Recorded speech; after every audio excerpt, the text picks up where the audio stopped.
Welcome to Talk Theory. It's your host, Kiara Barnes, where I talk all things life, what makes us human and what makes us superhuman. Sit back, relax, and join me for a chat.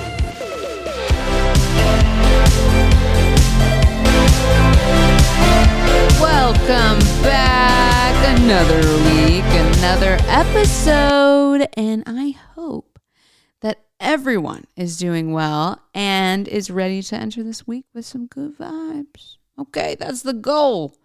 Thank you for tuning in. I don't know why I went so intense on that intro, but that's okay. We're coming in strong, folks. All right. Of course, you can contact me, DM me, share your comments, all that on my Instagram at official Kiara Barnes. All right, I want to hear from you.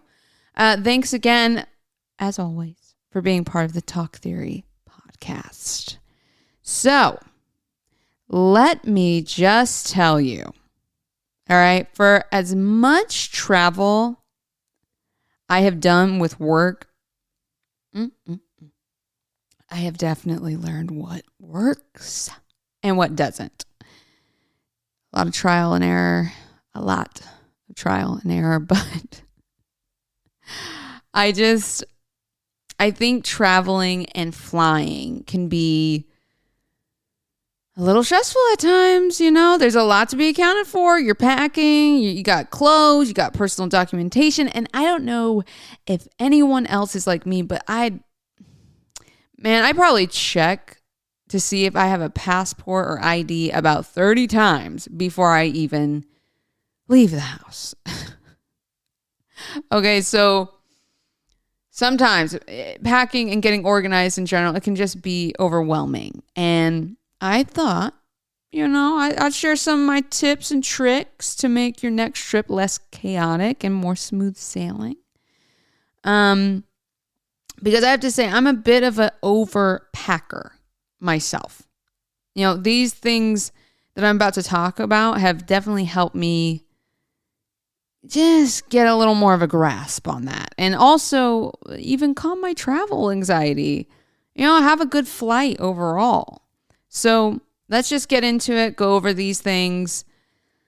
All right. Recently, I've upped my game when it comes to travel wear. And I know that this might sound strange. Like, what, Kiara, for real? Like, really? What does what I'm wearing have to do with my stress levels when I'm traveling? And I hear you. Look, I used to think the same thing, and I usually was the kind of gal, Nike slides, socks, of course. Please, people, don't go barefoot in the airport. Anyway, socks. Sorry, I got transported to a memory. Socks, a huge hoodie, and some sweatpants. And that was my look. I would rock up to the airport like that, which is fine and good, but look, the saying, look good, feel good. Yeah. Is that ringing a bell? I found that just elevating into a more cute and comfy loungewear piece for travel has actually kind of given me a sense of calm, sense of even confidence, one could say.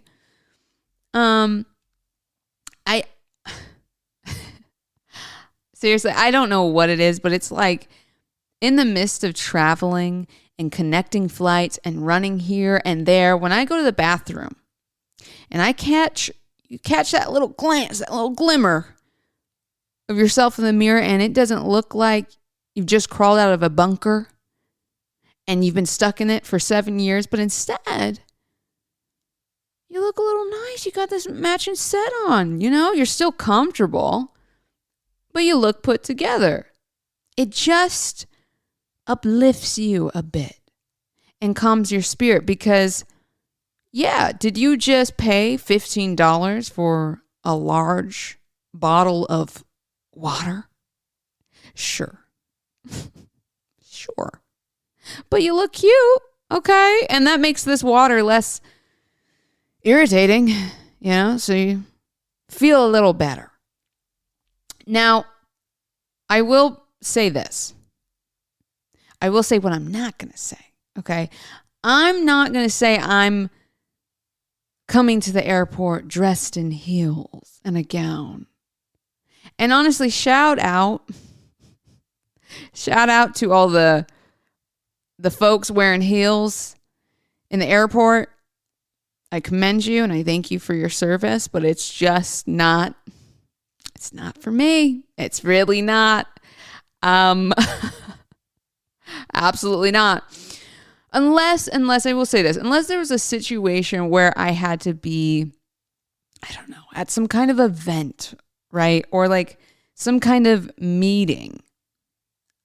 Then, all right, you know, but other than that, nah.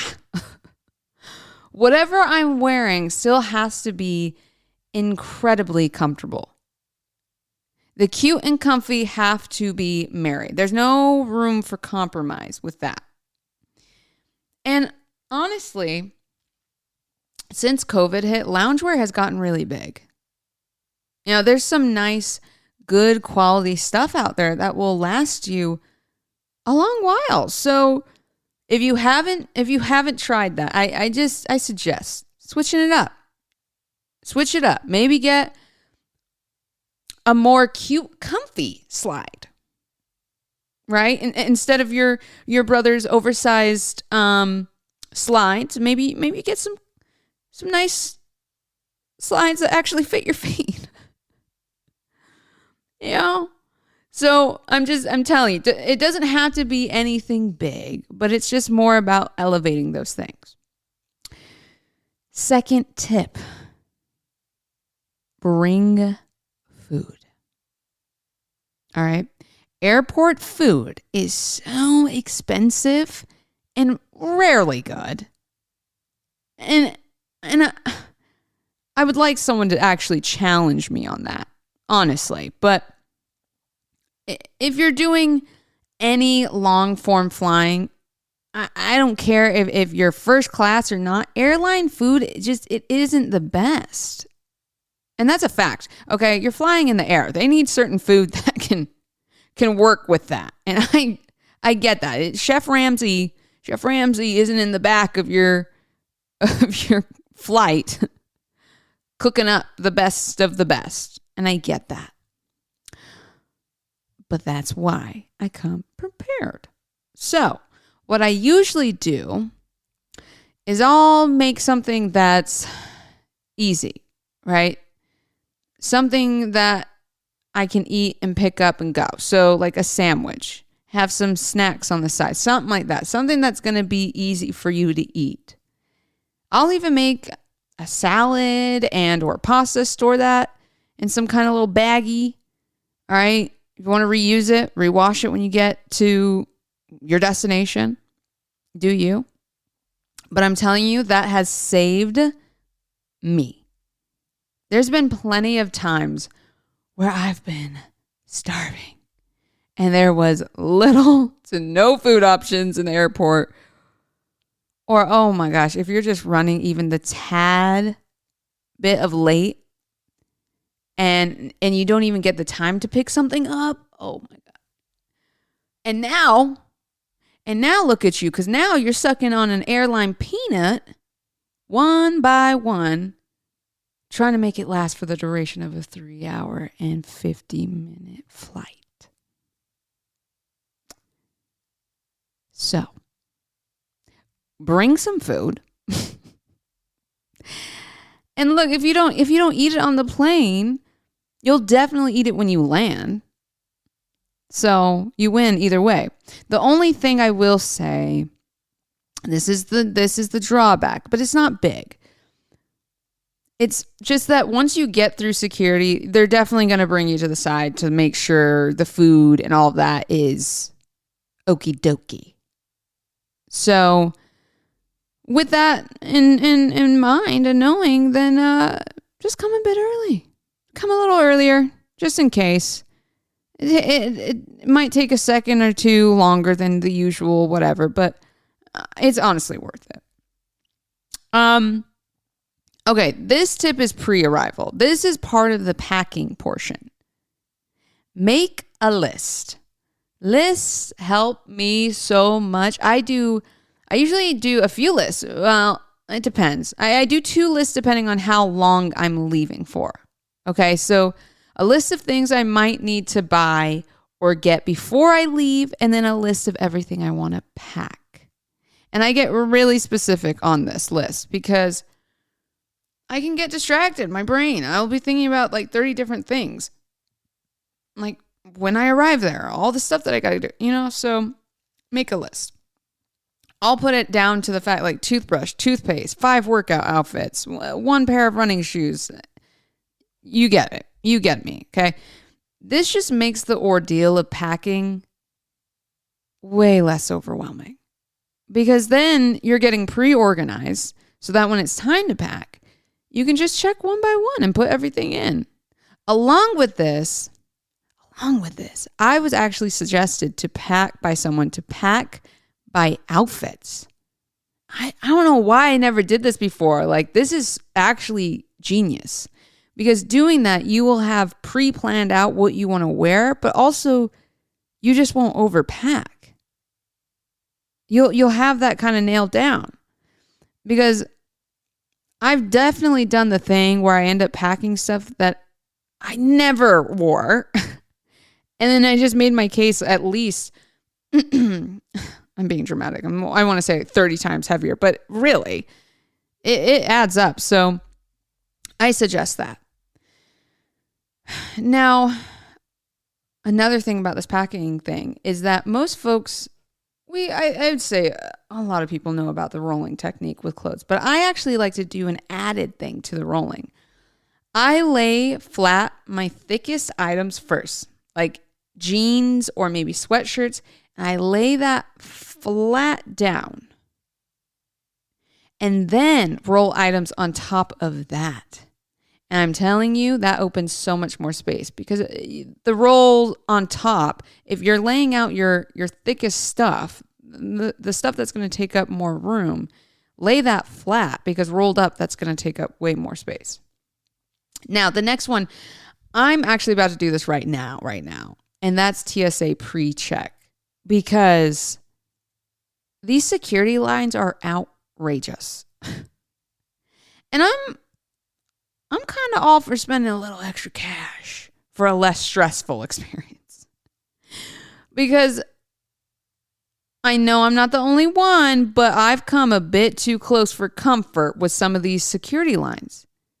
And before you say it, before you even go there, all right, and say, well, you need to come early, I always come to the airport at least 2 to 3 hours early. All right, that's just how I grew up.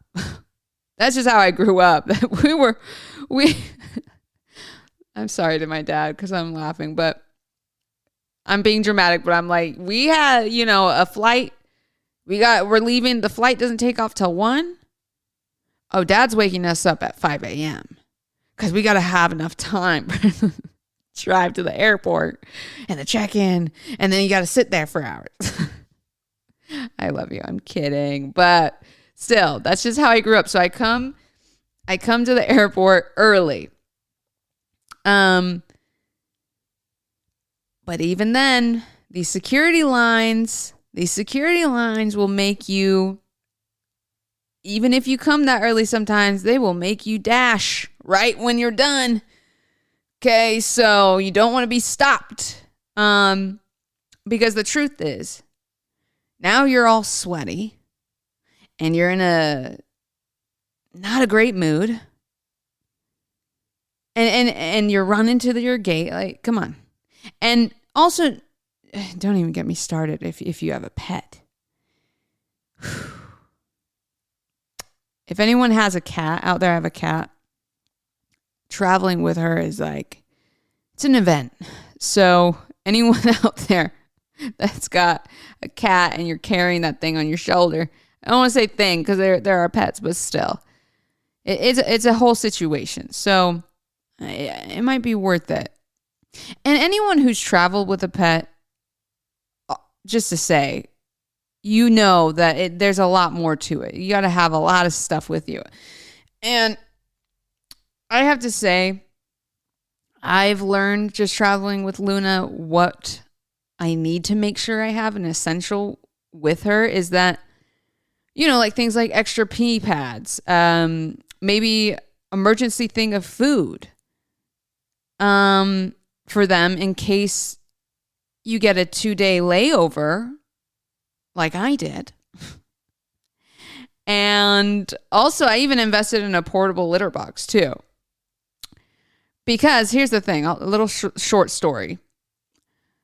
I got stuck in Chicago at the Chicago Airport Hotel for like 2 nights and was going to the nearest CVS at 12 something in the morning, asking workers if I could please use any old cardboard boxes and having to put together a makeshift litter box.